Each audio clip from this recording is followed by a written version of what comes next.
When I first came to Zingst, it was really late at night and I saw the images lit up in a park and they were just so vibrant and colorful, and it was just really impressive to see them at night. And then I came back the next day and they're still just as bright during the day as well, which is very special and interesting to see.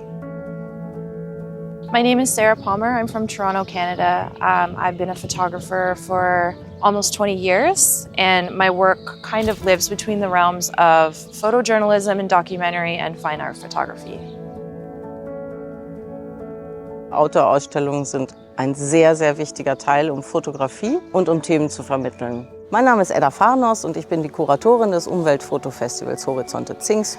Mein Job ist es, ein Oberthema zu suchen und vorzuschlagen. Mein Job ist es außerdem, die Fotografinnen und Fotografen anzusprechen und dann tatsächlich die Ausstellung zu kuratieren, zu gestalten und mit in die Produktion zu bringen. Wish You Were Here is a long-term photography series exploring vacation culture amidst the climate crisis and how that plays into last chance tourism. I wanted my images to also look like a postcard as well, and a nostalgic look at these places that might not be around forever. Die Outdoor-Ausstellungen in Zingst stehen ja bis zu einem Jahr. Das heißt, sie müssen auch den besonderen Wetterbedingungen standhalten. Das heißt also, die Materialität muss dergestalt sein, dass die Farben echt bleiben und sich nichts verzieht etc. Und das haben wir in Zusammenarbeit mit Epson und hier in dieser Ausstellung mit Chroma-Lux und Whitewall so hinbekommen, dass das wirklich gut funktioniert.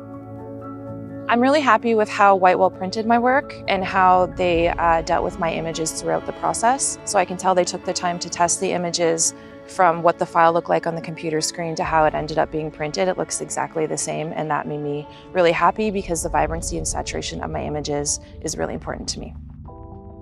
Wir haben sehr viel Zeit investiert, um das Druckverfahren, die Thermosublimation zu optimieren, zu perfektionieren und daraus den Whitewall Chroma-Lux HD Metal Print zu machen.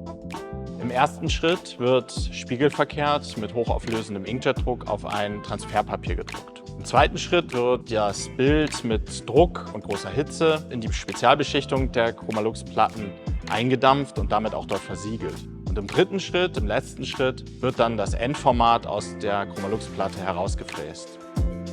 Die besonderen Herausforderungen für das Umweltfotofestival Horizonte Zingst waren natürlich zwei. Das eine ist, dass die Ausstellung für ein Jahr lang draußen hängt. Das heißt, sie muss sehr robust sein. Und da kommt Chroma-Lux ins Spiel. Die zweite Herausforderung, Galeriequalität. Es sind natürlich höchste Anforderungen an die Qualität, die Bildwiedergabe und den Druck generell bei so einer fotografischen Ausstellung. Insofern haben sich hier zwei getroffen. Chroma-Lux steuert die Robustheit bei, wir steuern unser Know-how in puncto Galeriequalität bei. Und beides zusammen ergibt eine wundervolle Ausstellung, die jetzt ein Jahr lang in Zingst Outdoor zu sehen ist.